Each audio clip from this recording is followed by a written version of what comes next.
Revealed in upcoming episodes of this program are the contents of a recently unearthed repository classified by the secret government, the Phenomenon Archives.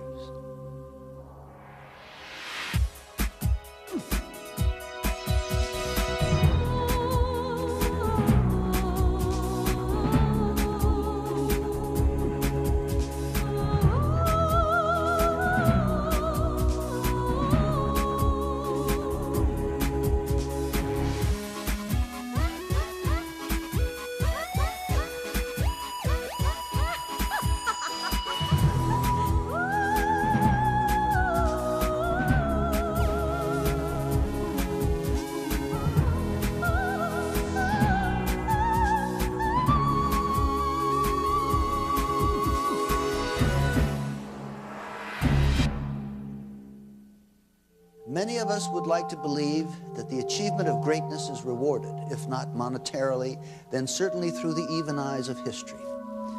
In the next 60 minutes, you may be shocked to discover that at least one man whose accomplishments touch each of our lives on a daily basis has been virtually forgotten. At the head of the 20th century, Nikole Tesla, a Serbian immigrant and inventor whose name is nearly forgotten, catapulted our civilization into the new age. The use of alternating current, radio, fluorescent lighting, remote control, and robotics, a total of 700 patents, are all attributable to this one man. On Thursday, January the 7th, 1943, at approximately 10:30 p.m., with the world engulfed in a struggle against the dark forces of the Nazi war machine, Nikole Tesla breathes his last, dying alone in a small room at the Hotel New Yorker. Outside, the city is alive with his legacy, glistening with the electricity from Tesla's fully realized vision of a world powered by alternating current. He was incredibly aware of the consequences of his scientific inventions and their impact on the total development of mankind. Tesla is buried in relative obscurity, a fallen giant of invention whose discoveries remain the foundation for some of civilization's most important scientific advancements. He is one of the greatest geniuses of the 19th century. Edison was one level of science, but Tesla was many levels higher. He was a lonely character, researching independently, outside mainstream science. He must have appeared to the so-called normal world like a complete eccentric. He gave our country a tremendous package of technology, applications and wonders, and our lives, all our lives are collectively much better because of his work. Why has this great man been so neglected by his fellow scientists and the public? Perhaps the answers lie more in the works never realized by Tesla than in his publicly acknowledged achievements.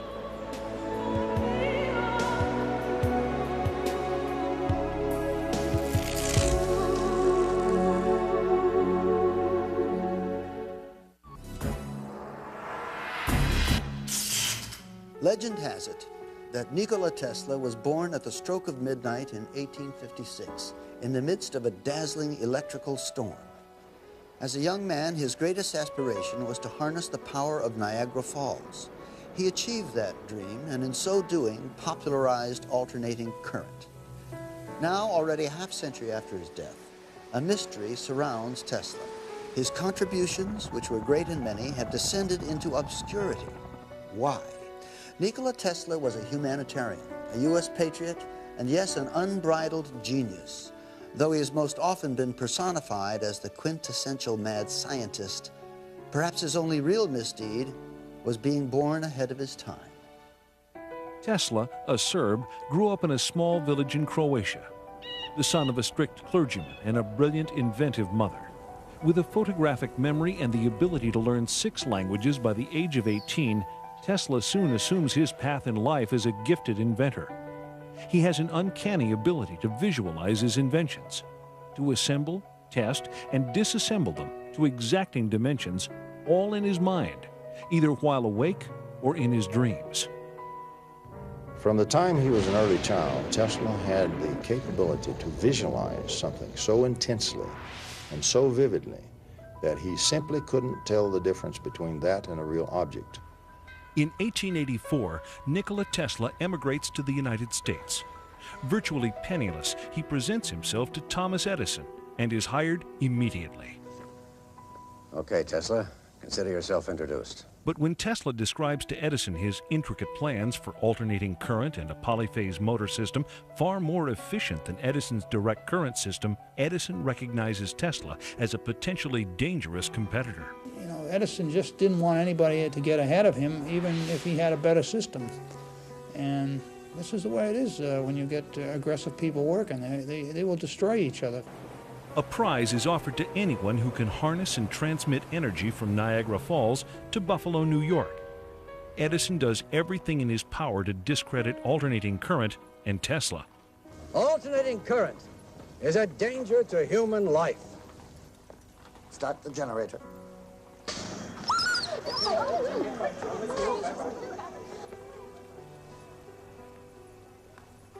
You have just seen alternating current in action. Despite Edison's opposition, Tesla's AC polyphase system is adopted. And in May of 1888, George Westinghouse hears about this remarkable inventor and buys the alternating current patents. By 1897, both Tesla and alternating current become a household name throughout the world. He realized completely what would happen with the implementation of alternating current and electrification of the whole planet. That it would bring tremendous change in human life, in information in general, even in the mental state of human beings.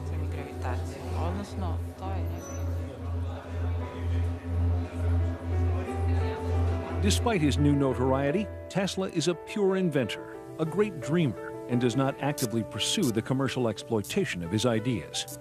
His many remarkable breakthroughs in high-frequency electricity, including radar, radio, neon, and fluorescent lamps, are often attributed to others. For instance, Tesla's invention of shadowgraphs, a system for taking X-ray photographs, predates the work of Wilhelm Röntgen. Tesla's fertile imagination enkindles theories for the internet and television years ahead of their time. Though these visionary leaps are ultimately proven and manifest, Tesla's tendency toward exaggeration and the manner in which he announces his ideas to the press cause the inventor a good deal of public criticism. We must be able to transmit scenes from other places over long distances. Pictures, the news, energy, and why not matter too?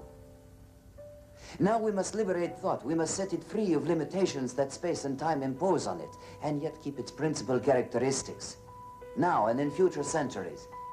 A flamboyant and mysterious man, always too eager to share his ideas with the world, Tesla demonstrates his laboratory experiments to such friends and luminaries as Mark Twain.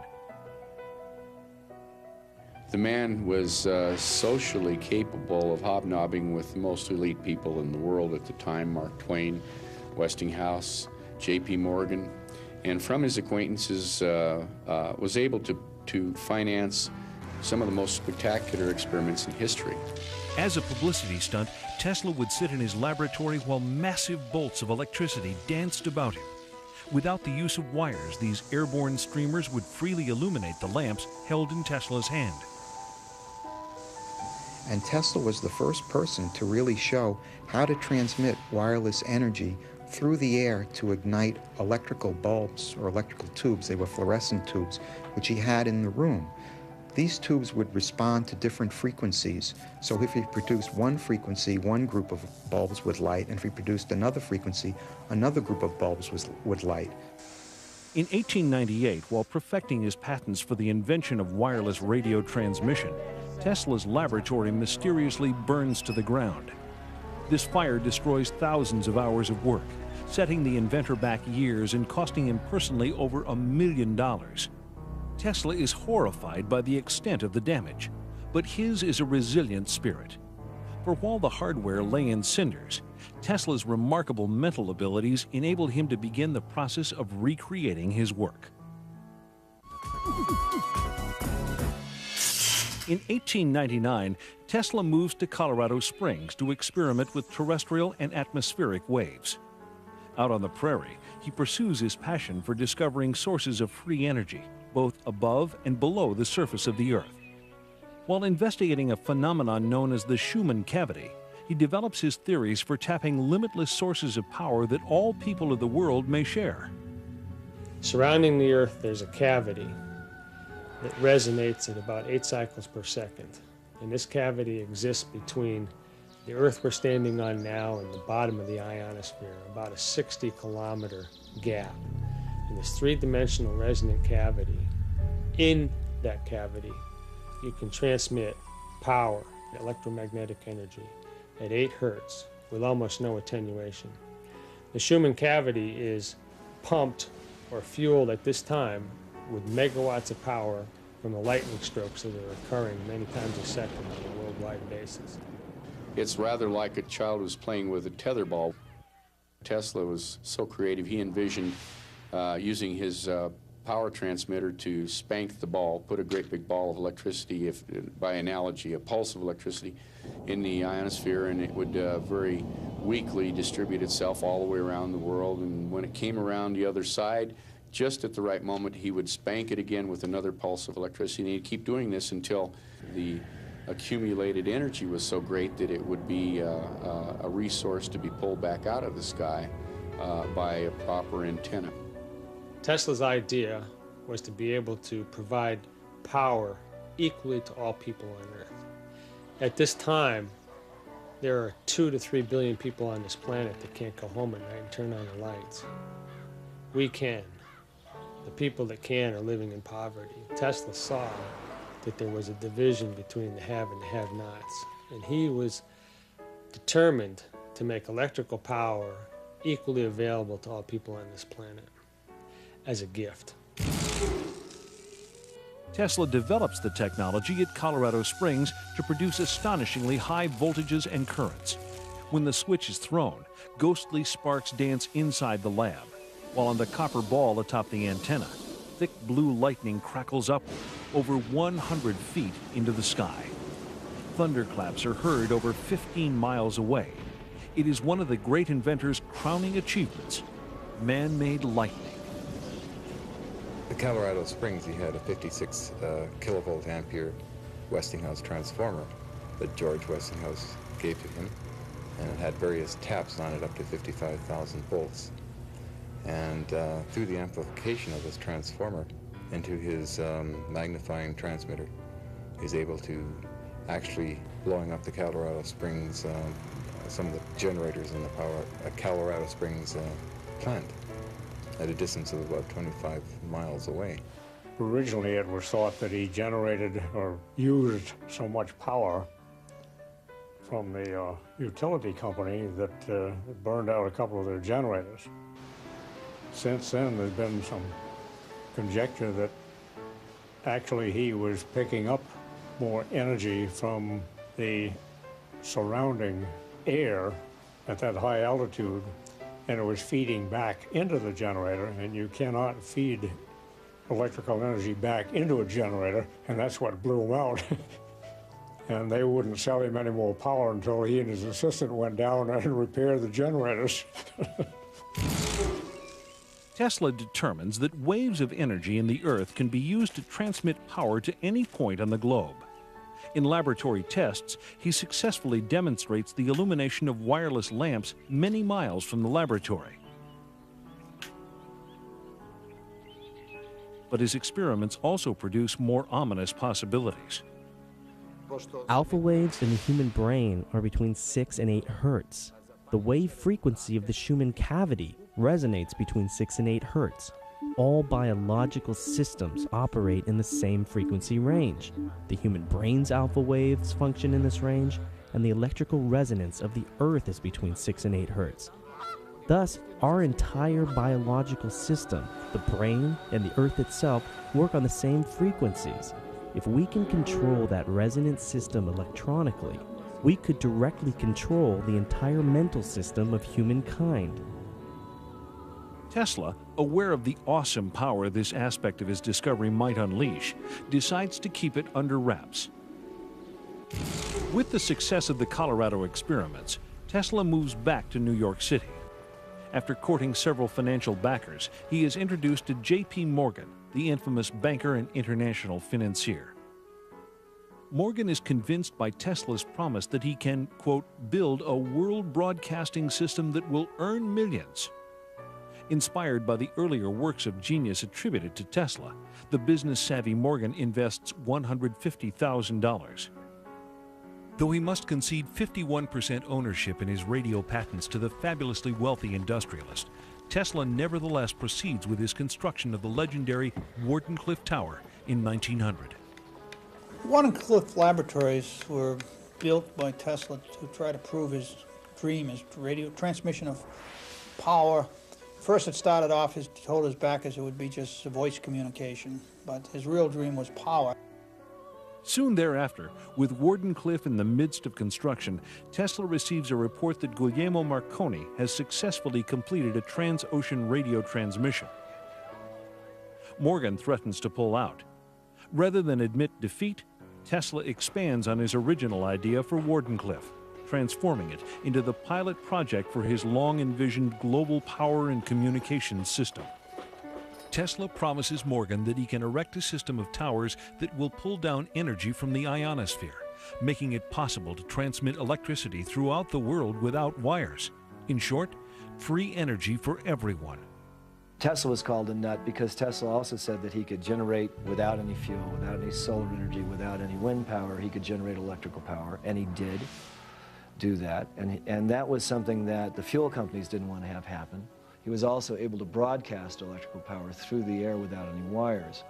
And that project was stopped by J.P. Morgan when the commercial consequences became obvious. Seeing no way to make a profit from Tesla's free energy device and convinced Marconi would monopolize radio, Morgan backs off. Ironically, over 40 years later, the Supreme Court of the United States determines that Marconi copied his radio technology from patents already held by Tesla, and that it was Tesla who actually discovered wireless transmission. Some believe that the Wardenclyffe fiasco was about more than just money.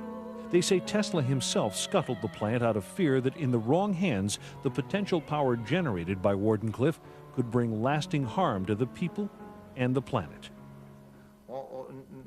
Although Morgan didn't finance the Wardenclyffe Tower at the end, it seems to me the project was not stopped because of money. Tesla stopped it when he realized his ideas might be co-opted and implemented solely for military purposes. That's probably the wisest decision a scientist can make. And Tesla reveals for the first time in an article published in the New York Times that Wardenclyffe could also be used as a weapon to take down airplanes. He managed to stop the catastrophe that would be attributed to him, because being able to free and target down 2 billion volts from the ionosphere is sufficient to burn any city on the planet. The effect is stronger than the atomic bomb. Did Tesla discover the ultimate means of destruction? The answer is still unresolved. By 1915, it is rumored that Tesla and Thomas Edison are each to receive the Nobel Prize, but these reports prove false. 2 years later, Tesla is awarded the Edison Medal by the American Institute of Electrical Engineers. But any credibility this might afford him is undone by Tesla's extravagant boasts that Wardenclyffe can be used to modify the weather. They tore the tower down during the war because the military thought that was there for spy purposes. It took at least 3 or 4 charges of dynamite. It was so well built, they almost couldn't demolish it. But before it was completely dismembered, it was experimented with by someone who wanted to project scalar waves. All the birds, seagulls, and everything else left the area. There wasn't one within 20 miles. And the fishermen normally go out there and complain because there were no fish that they could catch within a radius of 10 or 15 miles while that station was operating. That's why you can get a manifestation of some animals acting strangely a day or hours before an earthquake. With his beloved tower in ruins, Tesla retreats into his laboratory and begins far more complex and dangerous experiments. On July 11, 1934, the New York Times reports that Nikola Tesla has developed a death ray, a particle beam weapon that can destroy 10,000 planes at a distance of 250 miles. Tesla claims that a plant for producing this device could be constructed in 3 months at a cost of $2 million. Aside from the devastating offensive capabilities, Tesla believes that if he can successfully build 12 of these towers, his is a weapon to end all wars. Tesla's famous death ray was a device which probably is very widely misunderstood and may have been one of the reasons why he didn't receive some of the respect by the scientific community that he may have well deserved. I think today a lot of people think of a death ray as a phaser or some esoteric type device you might see in a science fiction movie. It's a plane! It's Superman!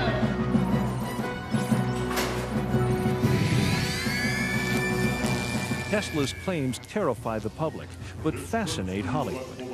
He is parodied in Superman cartoons as a mad scientist terrorizing New York with an electrothanasia death ray and an army of remote-controlled robots. Tesla's death ray was actually a particle beam weapon.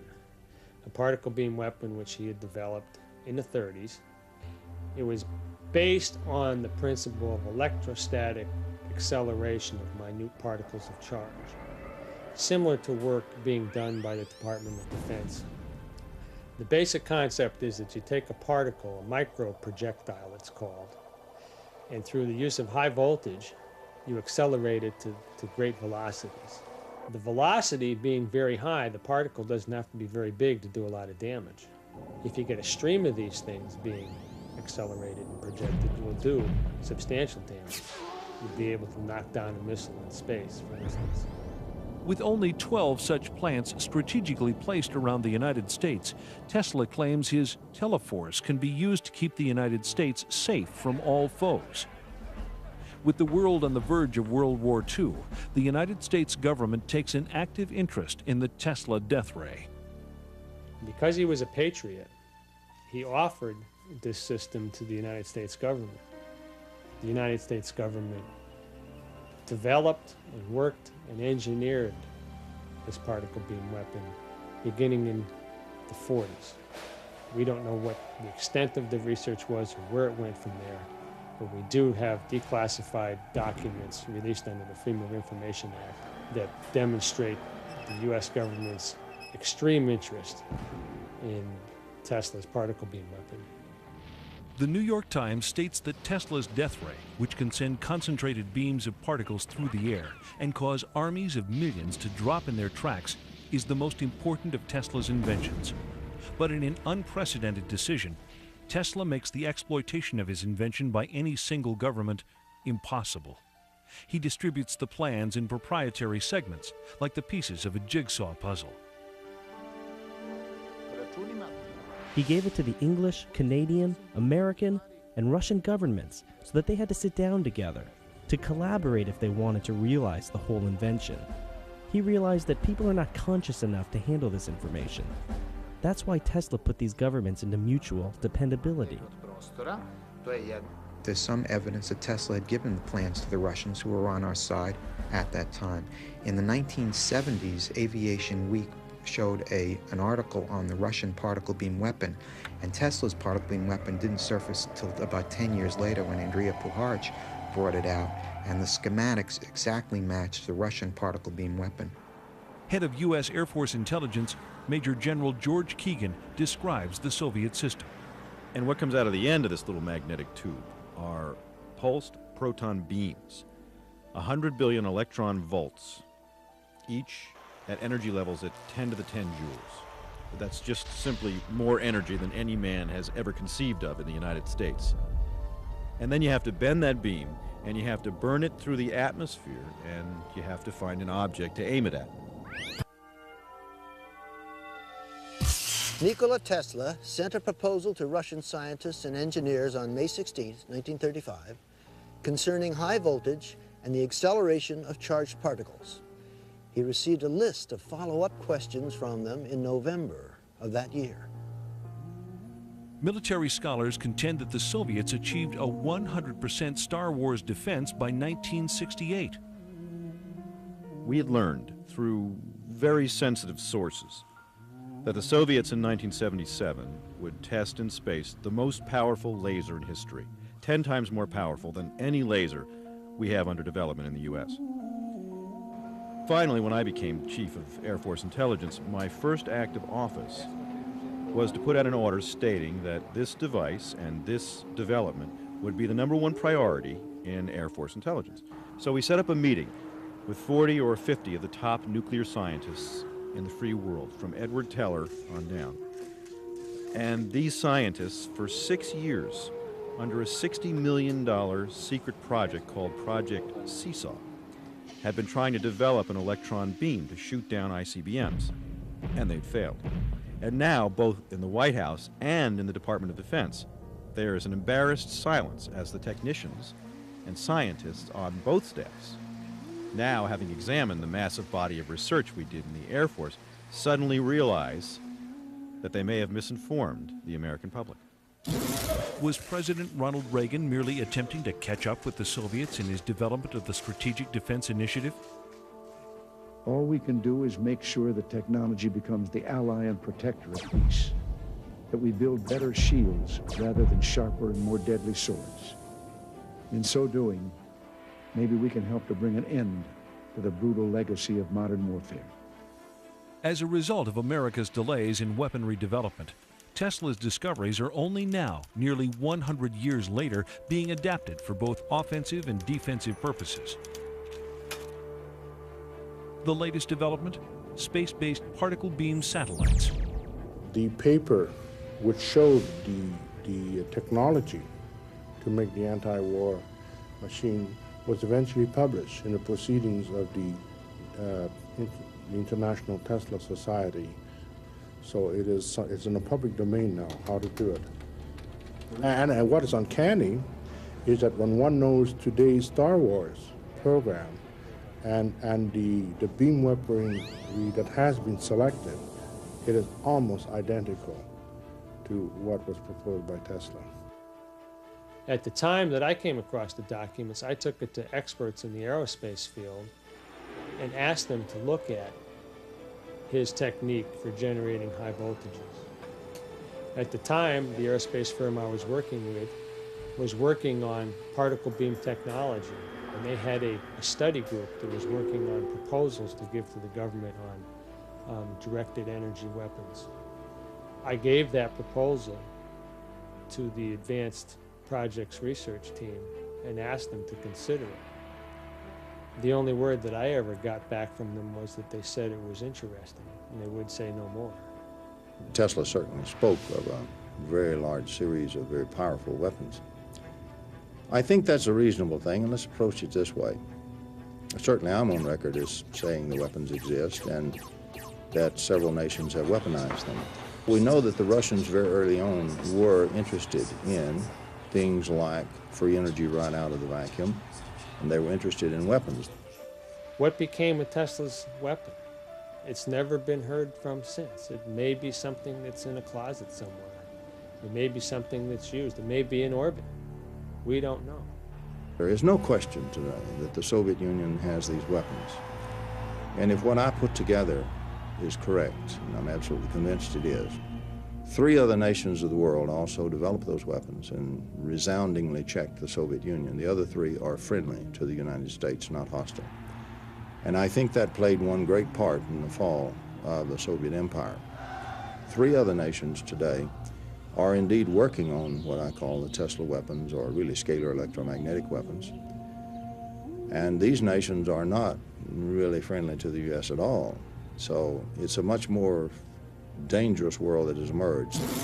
In an article published November 3rd, 1998, Bill Gertz of the Washington Times writes, "The Chinese Army is building laser weapons and already possesses particle beam weapons capable of damaging sensors on space-based reconnaissance and intelligence systems. If the People's Liberation Army has beam weapons, what about the U.S. military?" Under promise of anonymity, this Navy SEAL spoke about current capabilities. We do have particle beam weapons. I've used them. We did underwater tests off the coast of California. The capabilities are awesome. You can knock down a satellite, a ship, a plane, anything. In the global race for new technology, it appears that Tesla's death beam is not the only secret invention that supposedly disappears when he dies. On July 4th, 1976, the celebration of America's bicentennial, a strange new signal is monitored on ham radio frequencies. This high-pitched chattering is dubbed the woodpecker signal by the Central Intelligence Agency. They have no idea what it is, but they are able to triangulate its source to a Soviet transmitter in Latvia. The Soviets had experimented with creating artificial aurora. Not sure what their objective was, but I think it was probably designed to prove that you could project very low frequency energy over the horizon, over great distances, and cause certain effects. You can induce virtually any effect that a chemical can cause in a living system with an external, primarily extremely low frequency magnetic field. My personal feeling is that primarily I think it was designed to communicate through submarines. On July 13, 1977, at 9:19 p.m., the woodpecker signal abruptly stops. A strange corona forms around Edison electric power generators servicing New York City, and the entire city is suddenly plunged into darkness, creating chaos and confusion. The blackout is similar in its effects to Tesla's Colorado Springs experiment that overloads and sets ablaze the local electrical power plant. Things started to brown out. We started seeing very strange things happen to New Yorkers who went berserk. It was literally absolutely dangerous to be there in New York City. And was a headache for police and who knows, all the security people around. Was it Tesla's secret that electricity could alter the mental state of human beings? If so, was that secret delivered into the wrong hands? And who is responsible for the Tesla-inspired program known as HARP, a government project some experts believe is the first stage of an entirely new phase in weapons technology? War or peace? Which does science serve best? Tesla described himself not as an inventor, but as a discoverer. But with discovery comes responsibility. Tesla knew this when he developed HARP technology, and many think that his fear of what might happen if HARP fell into the wrong hands motivated him to keep his discovery under wraps. HARP exists because Tesla theorized back in the 30s that he would be able to stimulate the magnetic field of the Earth in such a way that he would actually be able to create a shield around the city. HARP is basically a design experiment in terms of atmospheric physics where a large array of antennas, it's not just one antenna, it's a very large array, it covers several acres, are broadcasting into the ionosphere of the planet a very, very complex series of waveforms. And these waveforms are designed to specifically couple in with the ionosphere, which is a resonant cavity. This concept involves heating up the ionosphere in a manner similar to a giant microwave oven. That a small input, like a pulse of a certain number of watts in, can create a large output, because whether accidentally or intentionally, it's possible to tap into this sea of energy around us. It surrounds us and goes through our bodies and is everywhere throughout space. HARP's original designer conceives it as a shield for missile defense that can fry the circuitry of incoming bombs. HARP was designed for a number of applications. It really was not set up as a weapon. If you read the patents, I was thinking of ways to use it defensively. He also claims that by superheating portions of the upper atmosphere, HARP can affect global weather patterns, a concept Tesla was ridiculed for nearly a century earlier. One of the real dangers of HARP is that we concentrate with HAARP in one very small area of the ionosphere. We create a lightning rod effect. We create a lightning rod that can distort the magnetosphere of the planet, which is the magnetic shield of the planet. Not only are you sending energy into the ionosphere, but you're providing a path for energy to come back down out of the ionosphere. The electrons and energy will come from all over the ionosphere to that one point, and it will strike the ground in a bolt that is 100 times greater than any lightning bolt imaginable.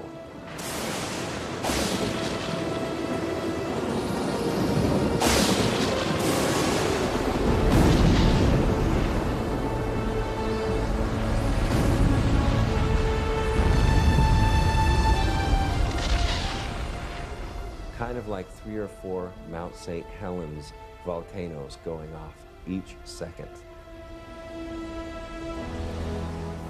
The true power of HAARP technology is not yet known, and there is no civilian monitoring agency. The possibility that HAARP may be capable of enormous planetary disruptions, including weather changes, global warming, or even slowing the Earth's orbit by shifting the shape of the ionosphere, may tell us why Tesla suppressed the blueprints for this invention. He stopped his power shield defense project in 1905 because he realized that such a resonant system of 5 towers around the globe could cause a tremendous destruction of humankind. Not long after, Tesla's money runs out. His main supporters either die or sever relations. As his anonymity increases, he continues with even more esoteric research. He was very much concerned with being able to utilize the phenomenon of resonance to do certain things, not the least of which was to destroy certain materials.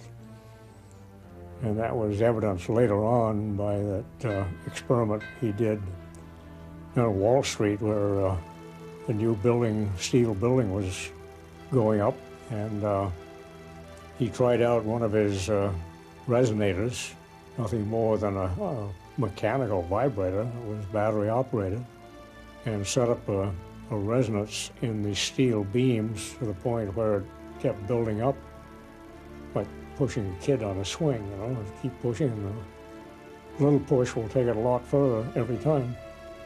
And he almost brought the building down, scared the people who were working on it. They thought they were having an earthquake.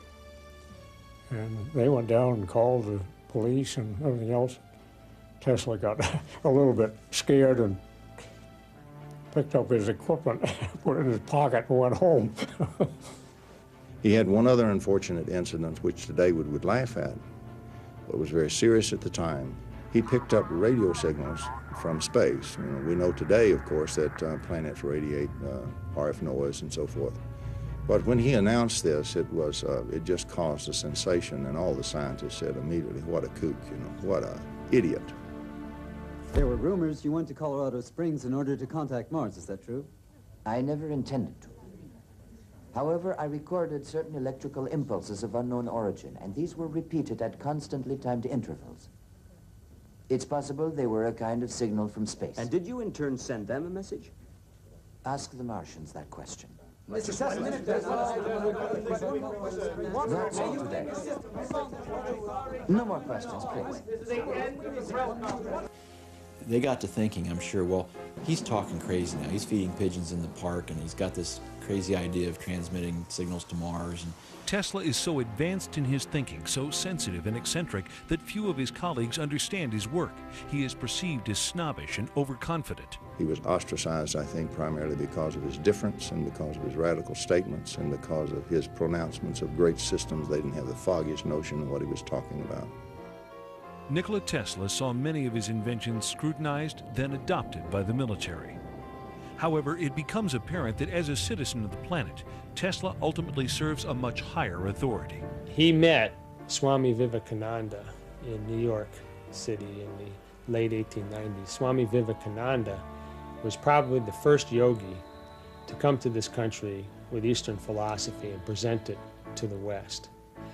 It was at Swami Vivekananda's lectures that Tesla picked up the Sanskrit terminology, prana, akasha, and the concepts of the ether that led him to determine, or actually led him to a point where he could describe succinctly the physics of the universe, the physics of matter creation in this dimension.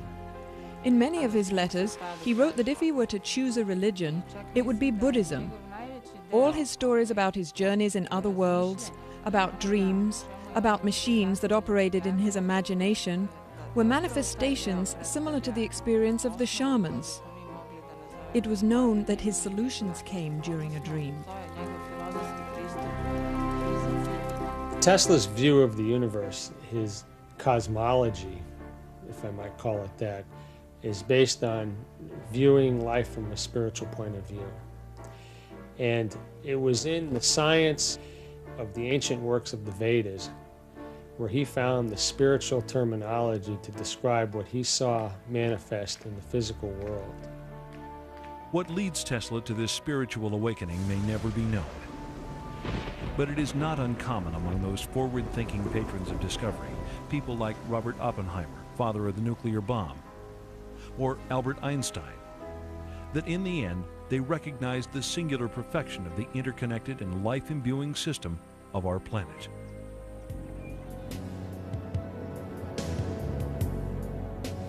He was trying to understand what the basics of energy and resonance were.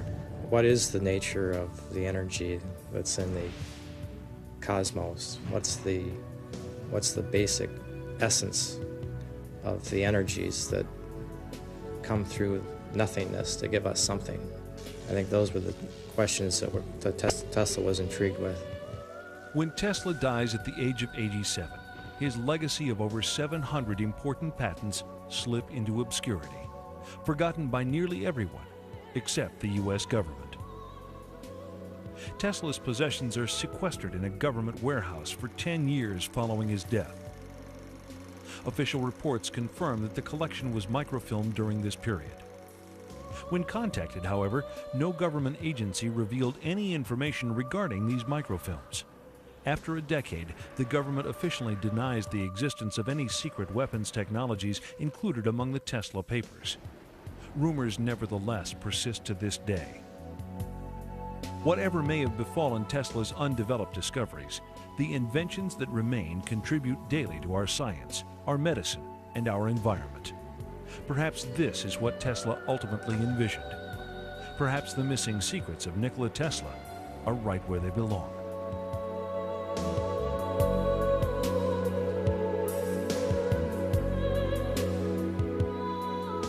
Tesla disagreed with scientists about some basic concepts of relativity theory and quantum mechanical theory, and he fell out of favor with the established scientists of the day. Tesla was very knowledgeable about quantum mechanics and Einstein's theory of relativity. Both were developed during his lifetime. And he suspected that sooner or later, quantum mechanics and relativity theorists would enter into a crisis. And that's why he used to say, "The present time is theirs, but the future is mine." Sir Albert Einstein also said that once there's a bunch of little theories all over the world, that it's a prelude to a major breakthrough in science and physics. I think that science today needs to take a new look at some of the theories of Tesla, because there is more to the universe than what we are looking at and what we are observing with our scientific instruments. We've reached a point in our conscious evolution of the species where we have the ability at our fingertips now to engineer and to manipulate space-time and gravity. We're on the threshold of a new technology. Nikola Tesla was the gatekeeper of lightning. Some of his ideas earned him a reputation as a fruitcake. Some permanently rocked the world of science. Still others changed our planet and our lives. The next time you plug in your cable TV, remember the man who made it all possible. You might also imagine a world with free, unlimited energy and a world without wires, because that's what we lost when we lost the lightning of Nikola Tesla. I'm Dean Stockwell, and these are the Phenomenon Archives.